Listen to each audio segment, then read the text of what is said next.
Hello, 10th ഇന്ന് നമ്മൾ revision ചെയ്യാൻ പോകുന്നത് നിങ്ങളുടെ യൂണിറ്റ് 4 ഫ്ലൈറ്റ്സ് ഓഫ് ഫാൻസി. ഇതിൽ ഈ യൂണിറ്റിൽ നമ്മൾക്ക് ഒരു പോയട്രിയും 2 ലെസൺസും ഉണ്ട്. The first lesson is scholarship jacket by Martina Salinas, poetry by Neftali Ricardo Reyes Basoalto, the never never nest by കാർഡിയക് മൊമെൻറ്റ്. അപ്പോൾ നമുക്ക് തുടങ്ങുകയാണ്. ലെസണിലേക്ക് നമുക്ക് പോകുമ്പോൾ ഇതിൻ്റെ ലെസനാണ് സമ്മറി ആയിരിക്കും തരിക. പിന്നെ ഇതിൻ്റെ കൂടെ തന്നെ നിങ്ങൾക്ക് ആവശ്യമുള്ള സ്കിൽസിൻ്റെ ട്രെയിനിങ്ങിൻ്റെ ഇതും വരും. അതേമാതിരി തന്നെ നിങ്ങളത് നോട്ട് ചെയ്ത് പോകണം. The scholarship jackets in strategies for successful writing by Martha Salinas is a story about a girl. Martha is a 8th grader at a school in Texas. ടെക്സസിൽ, സൗത്ത് അമേരിക്കയിലെ ടെക്സസിൽ ഒരു സ്കൂൾ സ്റ്റുഡൻ്റ് ആണ് അവൾ. 8ാം ക്ലാസ്സിലാണ് പഠിക്കുന്നത്. അവൾ ഗ്രാൻഡ് പാരൻസിൻ്റെ കൂടിയാണ് താമസിക്കുന്നത്. കാരണം അവളുടെ പാരൻസിന് ഇവളുടെ ചെലവ് നോക്കാൻ പറ്റാത്തതുകൊണ്ട് ഗ്രാൻഡ് പാരൻസിൻ്റെ വീട്ടിൽ നിർത്തിയാണ് ഇവളെ പഠിപ്പിക്കുന്നത്. Every year at Martha school they gave out A scholarship jacket to the validation of the school for the first 8 years. 8ാം class വരെ ക്ലാസ് ഫസ്റ്റായിട്ട് നിന്ന് കഴിഞ്ഞാൽ അവർക്ക് അവിടെയാണ് വാലിഡേഷനും വരിക. അവിടെ ഒരു സ്കോളർഷിപ്പ് എന്നുള്ള ലെവലിൽ ഒരു ജാക്കറ്റ് കൊടുക്കും. ആ ജാക്കറ്റിൽ എസ് എന്നുള്ള ഒരു എംബ്ലം ഉണ്ടാവും. അതിനാണ് ഈ ജാക്കറ്റിന്, അതായത് 1 മുതൽ 8 വരെ ഹയസ്റ്റ് മാർക്കായിട്ട് കണ്ടിന്യൂസ് ആയിട്ട് നിൽക്കണം. അതാണ് അതിൻ്റെ ഉത്തരം. The scholarship jacket had a big gold S on the left side of and the name written in golden letters on the pocket. അപ്പോൾ ആ ജാക്കറ്റ് കിട്ടുക എന്നുള്ളത് കണ്ടിന്യൂസ് ആയിട്ട് ബ്രൈറ്റായ സ്റ്റുഡൻറ്റിന് കിട്ടുന്ന ഒരു ഓണറാണ്. Martha sister had won it when she was in 8th grade. മാർത്തയുടെ സിസ്റ്റർക്കും ഈ 8ാം ക്ലാസ്സിൽ പഠിക്കുമ്പോൾ ഈ ജാക്കറ്റ് സ്കൂളിൽ നിന്ന് കിട്ടിയിരുന്നു. Scholarship, it is a free jacket. Winning the scholarship jacket was somewhat family tradition in Martha's eyes. One day at school, Martha forgot her clothes for gym in her previous class. She rushed back to the class. She heard voices raised in anger as if in some sort of argument. അപ്പോൾ PT പോയപ്പോൾ PT dress എടുക്കാൻ മറന്നു പോയതുകൊണ്ട് അവൾ തിരിച്ച് ക്ലാസ്സിലേക്ക് ഓടി വന്ന് അവളുടെ ഡ്രസ്സ് എടുത്തിട്ട് പോകാനായിട്ട് നിൽക്കുമ്പോൾ അവൾ ക്ലാസ്സിൽ ചെല്ലുമ്പോൾ 2 ടീച്ചേഴ്സ് തമ്മിൽ ആർഗ്യുമെൻ്റ് ചെയ്യുന്നതിനെ പറ്റിയാണ് അവൾ കേൾക്കുന്നത്. When she arrived back at the classroom, she overheard an argument between 2 teachers about whom they thought should be valedictorian. അതായത് ആ വർഷത്തെ ഈ 8 സ്കോളർഷിപ്പ് ഹോൾഡർ ആരായിരിക്കും എന്നുള്ളതിനെ പറ്റിയാണ് 2 ടീച്ചേഴ്സ് തമ്മിൽ ആർഗ്യുമെൻ്റ് ആണ്. One of the teachers believed that Martha should not be the winner. ഒരു ടീച്ചർ പറയാം മാർത്തയ്ക്ക് കൊടുക്കാൻ പാടില്ല, അടുത്ത ടീച്ചർ അതിന് സമ്മതിക്കില്ല. After the argument was over, Martha rushed into the room to grab her clothes and rush to the gym class. അവിടെ നിന്ന് ഈ സംസാരിക്കുന്ന ടീച്ചേഴ്സ് തമ്മിൽ ആർഗ്യുമെൻറ്റ് കഴിഞ്ഞപ്പോഴത്തേക്ക് ഇവള് സൈലൻ്റ് ആയിട്ട് ഓടി വന്ന് അവളുടെ ജിമ്മിൻ്റെ ഡ്രസ്സ് എടുത്തുകൊണ്ട് അവൾ ക്ലാസ്സിലേക്ക് പോയി. Later that day principal call Martha to the office to discuss something. അതിനുശേഷം പിറ്റേ ദിവസം അവളുടെ പ്രിൻസിപ്പളുടെ റൂമിലേക്ക് വിളിക്കുന്നു. എന്തിനാ? Martha believe that principal was going to tell her that she won't get the jacket. അപ്പോൾ ഇവള് നേരത്തെ കേട്ടത് കൊണ്ട് അവൾ വിചാരിച്ചു അവൾക്ക് ഈ വർഷം ഈ സ്കോളർഷിപ്പ് ജാക്കറ്റ് കിട്ടാൻ പോകുന്നില്ല എന്നുള്ള ഒരു തോന്നലാണ് അവൾ പ്രിൻസിപ്പളുടെ ഓഫീസിലേക്ക് എത്തുന്നത്. When she got to the principal's office, it was bittersweet. The principal told her that she had won the jacket, but she had to pay $15 for it. അപ്പോൾ അവൾ വിചാരിച്ച മാതിരി അല്ല പ്രിൻസിപ്പൽ പറഞ്ഞത്. നിനക്കാണ് ജാക്കറ്റ് തരാൻ ഉദ്ദേശിക്കുന്നത്, പക്ഷെ അത് ഫ്രീ അല്ല, $15, $15 നീ അതിൻ്റെ പേയ്മെൻറ്റ് സ്കൂളിലേക്ക് അടയ്ക്കണം. This was a problem because her family could not afford to pay that much for the jacket. അവൾക്ക് അതിൻ്റെ കുടുംബത്തിൻ്റെ കഷ്ടം കാരണം ആ $15 കൊടുക്കാൻ പറ്റില്ല എന്നുള്ളത് അവൾക്ക് മനസ്സിലായി. Martha went home to discuss the situation with her grandfather, but it was no shock to her when he told her that he won't pay the money for the jacket. ഗ്രാൻഡ് പാരൻറ്റിനോട് പോയി പറഞ്ഞു ഇങ്ങനെ $15 കൊടുക്കണം സ്കൂളിന്, അതൊരു മാനേജ്മെൻറ്റിൻ്റെ ഇഷ്യൂ ആണ്, എന്ത് ചെയ്യണം? അച്ഛൻ പറഞ്ഞു, ഗ്രാൻഡ് ഫാദർ പറഞ്ഞു, no, I am not going to give you that money. One believed that he had to pay for it. Then really the jacket was in scholarship at all. Scholarship എന്ന് പറയുമ്പോൾ അതിൻ്റെ അർത്ഥം free എന്നാണ്. The next day came along with Martha, went to straight to principal's office and tell him what grandfather said. അവൾ നേരെ പ്രിൻസിപ്പളുടെ ഓഫീസിൽ പോയി അങ്ങേരോട് പറയാണ്, എൻ്റെ ഗ്രാൻഡ് പാ പറഞ്ഞു ഇത് പൈസ തരാൻ പറ്റില്ല. Luckily for her, the principal did have a heart and called her to her, give her the free. അപ്പോൾ he said that they would make an exemption just for her. അപ്പോൾ ഇവള് പോയിട്ട് ഗ്രാൻഡ് ഫാദർ പറഞ്ഞത് news പ്രിൻസിപ്പളോട് പറഞ്ഞു പറ്റില്ല എന്ന് പറഞ്ഞിട്ടുണ്ട്. അങ്ങനെ നമ്മൾ പൈസ കൊടുത്ത് മേടിക്കുകയാണെങ്കിൽ അത് സ്കോളർഷിപ്പ് അല്ല, അതിൻ്റെ ആവശ്യമില്ല എന്ന് എൻ്റെ മുത്തച്ഛൻ പറഞ്ഞു എന്ന് അവൾ പറയുന്നു. അപ്പോൾ പ്രിൻസിപ്പൽ പറയും, ഇല്ല, ഞങ്ങൾ ഒരു എക്സെപ്ഷനായിട്ട് നിനക്കത് ഫ്രീ ആയിട്ട് തരാൻ പോവാണെന്ന് പറയുന്നു. ഇതാണ് സ്റ്റോറിയുടെ ചുരുക്കം. Martha was happy at this news and ran back home to tell her grandfather. ഓടി സന്തോഷത്തോടെ വന്ന് മുത്തച്ഛനോട് പറയാണ്, എനിക്ക് എൻ്റെ സ്കോളർഷിപ്പ് കിട്ടി. She learned a valuable lesson from her grandfather. She did not have to confirm what the school wanted, but it worked out in her favor. അവൾക്ക് school പറയുന്ന മാതിരിയല്ല, അവൾക്ക് കിട്ടി. ഇതിൻ്റെ മോറൽ എന്താ? The moral of the lesson is that Jacket Martha, native of കാലിഫോർണിയയിലുള്ള ഇവരുടെ author, she is from California. Her speech was published in 1986 ഇത് ആദ്യമായിട്ട് വരുന്നത് കഥ. It tells the story of a Mexican American girl who faces injustice at school. നല്ലപോലെ പഠിച്ച് വളർന്നു വന്നാലും ചില സമയത്ത് മാനേജ്മെൻറ്റിൻ്റെ പ്രശ്നം കാരണം ഇങ്ങനത്തെ ഇൻജസ്റ്റിസ് സ്കൂളുകളിൽ നടക്കാറുണ്ട്. അതാണ് ഇവിടുത്തെ moral. The moral of the story, the scholarship jacket is simple. You should not have to pay for anything that you have worked or deserve. നിനക്ക് കിട്ടാൻ അർഹതയുള്ളത് നീ പൈസ കൊടുത്ത് മേടിക്കേണ്ട കാര്യമില്ല. സ്കോളർഷിപ്പ് തരണമെങ്കിൽ അവർ ഫ്രീ ആയിട്ട് തരട്ടെ എന്നുള്ളതാണ് അവൾ മോറലായിട്ട് മനസ്സിലാക്കിയിട്ടുള്ളത്. അടുത്ത ലെസനായിട്ട് നമ്മൾ പഠിക്കാൻ പോകുന്നത് ഇതിൽ ഈ ലെസണിൽ ഞാൻ നേരത്തെ പറഞ്ഞ മാതിരി ഈ ലെസൺസിൽ, അതായത് മാർത്തയുടെ ലെസണിൽ ഞങ്ങളുടെ പുസ്തകം, അതായത് നമ്മളുടെ എക്സാം പോയിന്റിൻ്റെ ബുക്സ് ഉണ്ട്. ആ ബുക്സിൽ ഓരോ ഭാഗത്തും ഞങ്ങൾ റെഫറൻസ് കൊടുത്തിട്ടുണ്ട്. മാർത്തയുടെ ലെസൺ വരുന്നത് പേജ് നമ്പർ 76 ആണ്. ടെക്സ്ച്വൽ ആയിട്ടുള്ള ക്വസ്റ്റ്യൻ ആൻഡ് ആൻസേഴ്സ് ഉണ്ട് പേജ് നമ്പർ 77 and 78. നിങ്ങൾ ആ പുസ്തകം മേടിച്ചിട്ടില്ലെങ്കിൽ ഫ്രണ്ട്സിൻ്റെ അടുത്തുനിന്ന് ഷെയർ ചെയ്ത് പഠിക്കുക. പാരാ റൈറ്റിംഗ് എങ്ങനെയാണെന്നുള്ളത് വരുന്നത് 78 and 79 പേജിൽ. സ്പീച്ച് പ്രിപ്പറേഷൻ ചെയ്യേണ്ടത് 79 and 78 വരുന്നുണ്ട്. ലെറ്റർ റൈറ്റിംഗും വരുന്നുണ്ട്. ന്യൂസ് പേപ്പർ റിപ്പോർട്ട് എങ്ങനെ എഴുതണം എന്നുള്ളതും ഞങ്ങളുടെ ഗൈഡിൽ തന്നിട്ടുണ്ട്. Refer the page number 80.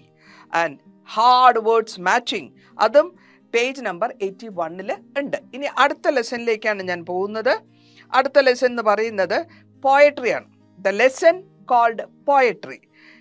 Naftali Ricardo Reyes Basoalto, popularly known by his pen name Pablo Neruda. ഇയാൾ ചിലിയൻ പോയറ്റാണ്, ഡിപ്ലോമാറ്റാണ്. അതായത് മധ്യസ്ഥം പറയുന്ന രാജ്യങ്ങൾ തമ്മിലുള്ള മധ്യസ്ഥം പറയുന്നവരെ ഡിപ്ലോമാറ്റ്, പൊളിറ്റീഷ്യൻ കൂടിയാണ്. മാത്രമല്ല his works include poetry, historical epics, political manifestos and prose autobiography. He often wrote in green ink. അങ്ങേരെ ഒരു സ്പെഷ്യാലിറ്റി പച്ച മഷി കൊണ്ടാണ് പുള്ളി എല്ലാ കാര്യങ്ങളും എഴുതുന്നത്.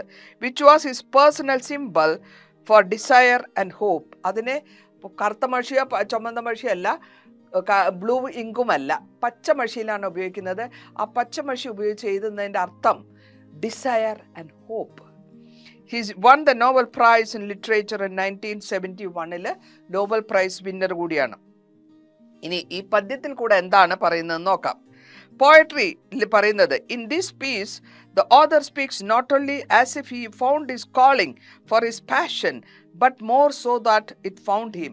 അതായത് എഴുതാൻ വേണ്ടിയിട്ട് അല്ലെങ്കിൽ എഴുതാനുള്ള ഒരു ശീലം കിട്ടിയത് എവിടെ നിന്നുള്ള ഇൻസ്പയർ കിട്ടിയത് എവിടെ നിന്നുള്ളതാണ് ഈ ഇതിൻ്റെ കഥയിലെ പറഞ്ഞ കാര്യങ്ങൾ. Neruda's use personification in the first lines of the first para, truly a magnificent job in setting tone, and it was at that age poetry arrived in search of me. കവി പറയാണ്, എന്നെ തേടി കവിത വന്നു, എനിക്ക് അങ്ങനെ ഉൾവിളി കിട്ടി. എങ്ങനെ? ഞാൻ കവിത എഴുതാൻ വേണ്ടി തേടി നടന്നില്ല, പക്ഷെ എന്നെ തേടി വന്നു എന്നാണ് കവി പറയുന്നത്. Naphtali, with the simple statement, the reader is thrust in the middle of this poet's age of awakening and begins to get the idea from the author, does not intend for the reader to get impression that writing poetry is simply an action that he performs, but rather than that poetry is a living thing that overtook him. അതായത് എഴുതാനുള്ള എല്ലാവർക്കും കവിത എഴുതാൻ പറ്റില്ലല്ലോ, അല്ലെങ്കിൽ എല്ലാവർക്കും കവിയാകാൻ പറ്റില്ല. അതിന് ഒരു സാഹിത്യമായിട്ട് ഇൻബോൺ ടാലൻറ്റ് കിട്ടണം. അത് കിട്ടിയത് എനിക്ക് എൻ്റെ നല്ല പ്രായത്തിലാണെന്നാണ് പറഞ്ഞു വരുന്നതിൻ്റെ അർത്ഥം. The rhythm and form of this poem seems to ഇടയ്ക്ക് അതിൻ്റെ റിതം ഒന്ന് വേരി ചെയ്തു വരുന്നത്, അതിൻ്റെ ബീറ്റ് വേരി ചെയ്തു വരുന്നുണ്ട്. സ്റ്റാൻസയിൽ നിന്ന് സ്റ്റാൻസയിലേക്ക് പോകുമ്പോൾ അതൊന്ന് വേരി ആവുന്നുണ്ട്. However this variation seems to be intentional and serves a purpose. വേണമെന്ന് വെച്ച് ഇങ്ങനെ മാറ്റി മാറ്റി എഴുതിയ മാതിരിയാണ് നമുക്ക് തോന്നുന്നത്. When reading this poem out loud, I came to the realization that I was emphasizing the words that probably meant the most to the author. ഓഥറിൻ്റെ അനുഭവമാണ് എന്നുള്ളതാണ് ഈ പോയട്രിയിൽ കൂടെ നമ്മൾ മനസ്സിലാക്കുന്നത്. Certainly the words carried the most meaning and carried the clearest picture for me.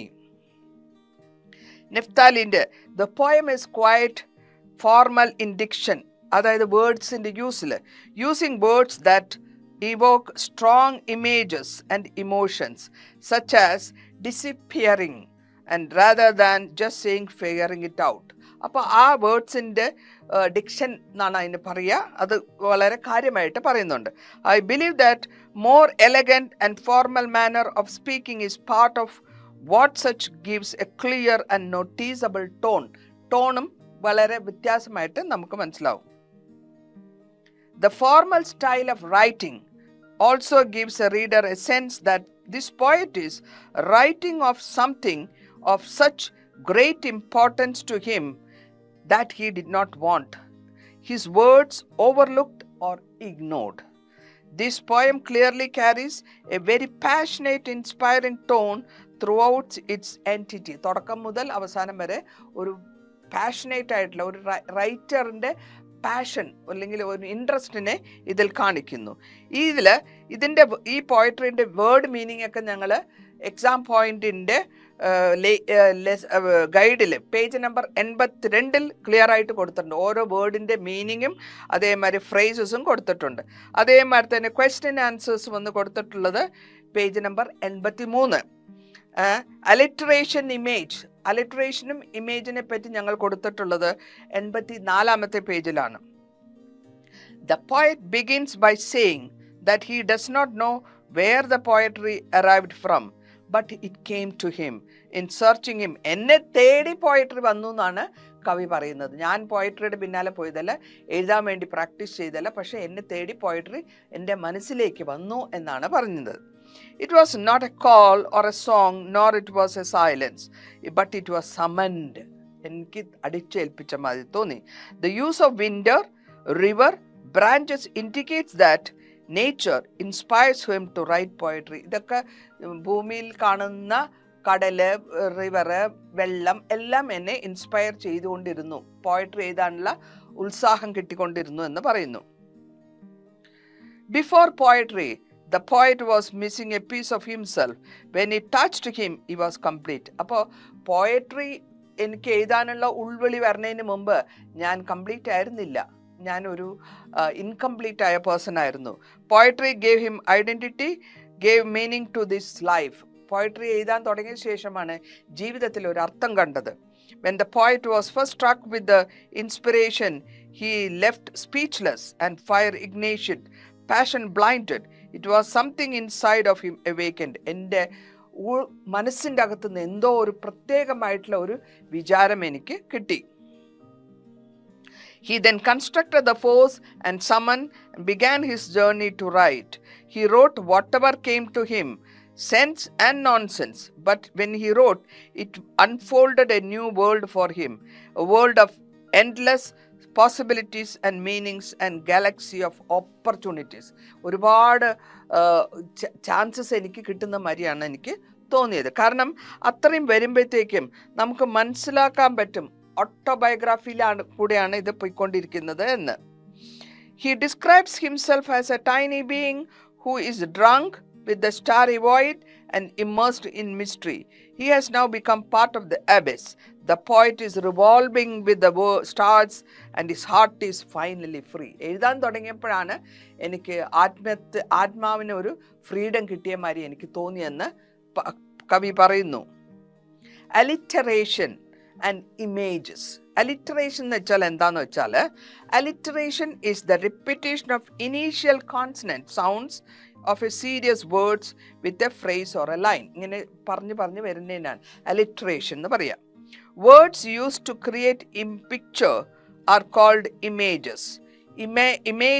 Imagery is the word used to create a picture in the reader's mind. അപ്പോൾ നമ്മൾ വർണ്ണമായിട്ട് വായിക്കുമ്പോൾ അതിൻ്റെ ഒരു പിക്ചർ നമ്മളുടെ മനസ്സിൽ തന്നെ ഉണ്ടാവുന്നു എന്നുള്ളതാണ് ഈ ഇമേജ് എന്ന് നമ്മൾ പറയുന്നത്.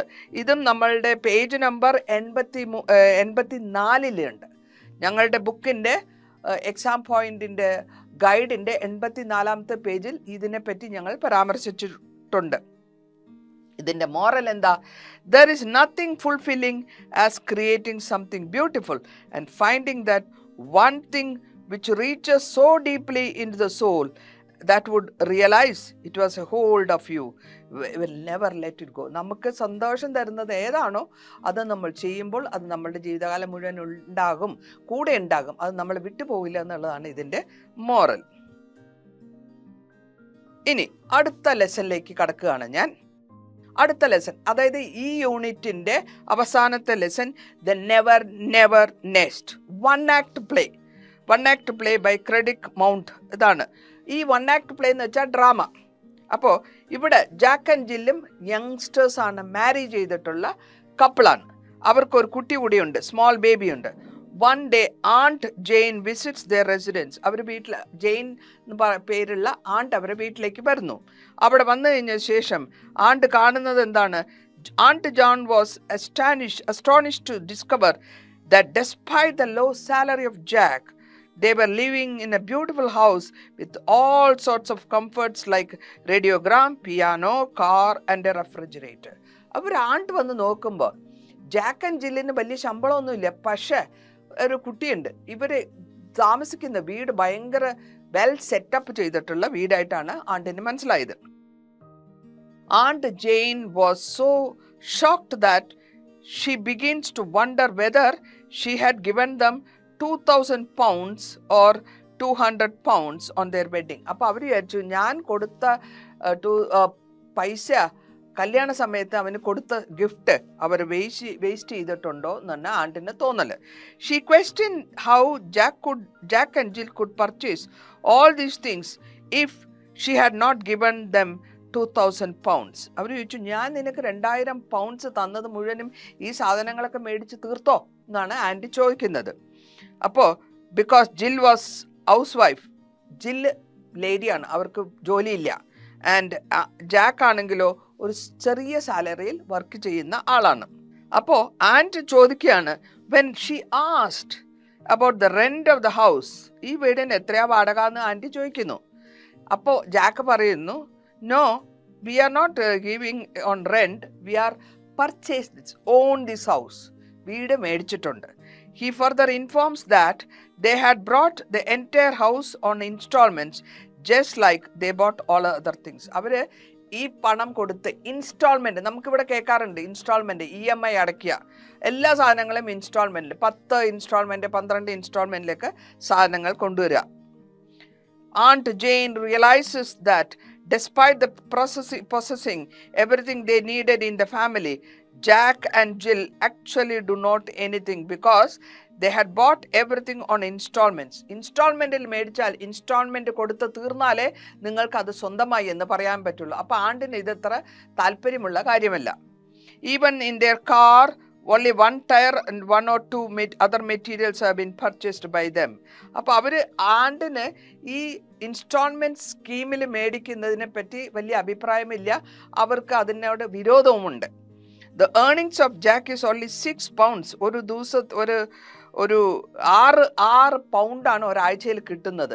പക്ഷേ ഈ 6 പൗണ്ട് സമ്പാദിക്കുന്ന, ഒരാഴ്ചയിൽ കൂലിയായിട്ട് സമ്പാദിക്കുന്ന 6 പൗണ്ട് കൊടുക്കുന്ന ജാക്കിന് തിരിച്ച് അടയ്ക്കാനുള്ളത് ആഴ്ചയിൽ 7 പൗണ്ടാണ്. Instalment is more than 7 pounds അയാൾ എല്ലാ ആഴ്ചയിലും അടയ്ക്കണം. അപ്പോൾ പിന്നെ എങ്ങനെയാണ് ജീവിക്കുന്നത് എന്നാണ് question. On asking about how they would managed to pay such huge amount, Jack replied that he would take a loan. അപ്പോൾ ഞാൻ ഒരു ലോൺ എടുക്കും. Aunt Jane handed them a check of 10 pounds while leaving their house. ആണ്ട് തിരിച്ചു പോകുമ്പോൾ ഒരു 10 പൗണ്ടിൻ്റെ ഒരു check കൂടെ കൈ കൊടുത്തു.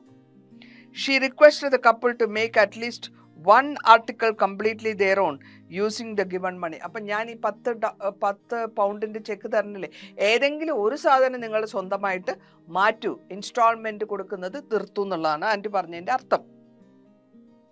Jill sent the money to Dr. Martin while Jack was out with aunt at the bus stop. ജിൽ വേഗം തന്നെ ആ പണം ഡോക്ടർക്ക് കൊടുത്തു.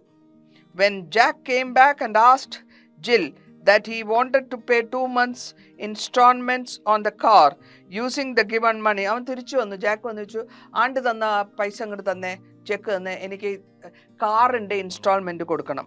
അപ്പോൾ ജിൽ എന്താ പറഞ്ഞേ? Jill informed him that she had already sent the money to Dr. Martin to make sure that their baby would become completely theirs. അപ്പോൾ അമ്മ വേഗം തന്നെ, ജില്ല് വേഗം തന്നെ ആ പൈസ അവരുടെ ഡോക്ടറിന് കൊടുത്തു എന്ന് അറിയിക്കുന്നു ജാക്കിന്. സോ ഇവിടെ നമുക്ക് വരുന്നത് മോറൽ എന്താന്ന് നോക്കാം. The one-act play, The Never Never Nest, written by Credit Mount, is about two couple, Jack and Jill. The couple brought their house and each and everything in installment. എല്ലാ കാര്യങ്ങളും ഇൻസ്റ്റാൾമെൻറ്റിലാണ് മേടിച്ചിരിക്കുന്നത്. അപ്പോൾ it is this installment which they were not able to pay down as the income of the family too low. അപ്പോൾ ഈ സ്റ്റോറിയിൽ നമ്മൾ മനസ്സിലാക്കേണ്ടത് എന്താണെന്ന് വെച്ചാൽ, നമ്മൾ വേർഡ് മീനിങ് ഒക്കെ, ഈ ലെസൻ്റെ വേർഡ് മീനിങ് ഞങ്ങളുടെ എക്സാം പോയിൻറ്റിൻ്റെ ഞങ്ങളുടെ ഗൈഡിൽ പേജ് നമ്പർ 85 തുടങ്ങുന്നു. അതായത് ഓരോ വാക്കിൻ്റെയും അർത്ഥങ്ങൾ. പിന്നെ ക്വസ്റ്റ്യൻ ആൻസേഴ്സ് വരുന്നതോ പേജ് നമ്പർ 86. റിവ്യൂ, ഡ്രാമയുടെ റിവ്യൂ വരുന്നതും page number 87. Classroom debate ആയിട്ട് നിങ്ങൾ പഠിക്കേണ്ടുള്ളത്, ക്ലാസ് റൂമിൽ എങ്ങനെയാണ് ചെയ്യേണ്ടതുള്ളത് 87. സ്ക്രിപ്റ്റ് റൈറ്റിംഗ് അല്ലെങ്കിൽ എങ്ങനെയാണോ ഒരു ചരിത്രം എഴുതേണ്ടതെന്നുള്ളതും അത് നമ്മൾ കൊടുത്തിട്ടുണ്ട്. ഡിഫറെൻ്റ് ആയിട്ടുള്ള ആക്റ്റായിട്ട് മാറ്റിയിട്ട് അത് 87 വരുന്നുണ്ട്.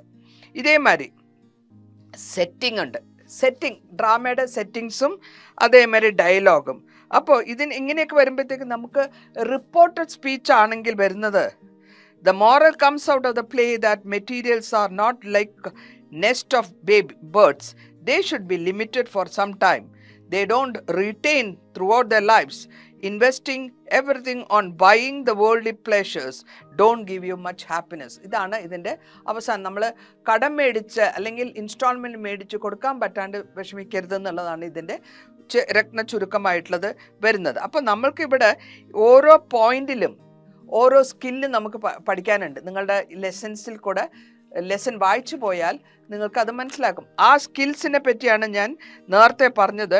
ഡിവൈഡ് ചെയ്യുക, അതായത് ഡിബേറ്റ് ആകുമ്പോഴത്തേക്കും ഓരോ സ്ക്രിപ്റ്റ് റൈറ്റിങ്ങും ഡിവൈഡ് ചെയ്യുക. സ്ക്രിപ്റ്റ് റൈറ്റിംഗ് എന്ന് വെച്ചാൽ കഥ എഴുതുക, അതിനെ പലവിധ ഭാഗമായിട്ട് മാറ്റിയിട്ട് അതിന് ശേഷം ഡയലോഗ് എഴുതണം. ഓരോരുത്തർ പറയേണ്ട ഡയലോഗ് എഴുതണം, അതിനെ ഡയറക്ഷൻ ചെയ്ത് കൊടുക്കണം. പിന്നെ റിപ്പോർട്ടഡ് സ്പീച്ച് എന്ന് പറഞ്ഞ ഒരു എക്സസൈസ് ഉണ്ട് നിങ്ങൾക്ക്, അല്ലെങ്കിൽ ഇൻഡയറക്റ്റ് സ്പീച്ച് എന്ന് പറയും. അതാണെങ്കിൽ പേജ് നമ്പർ 90 ഞങ്ങളുടെ എക്സാം പോയിന്റിൻ്റെ ഗൈഡിൻ്റെ പേജ് നമ്പർ 90 കിടപ്പുണ്ട്.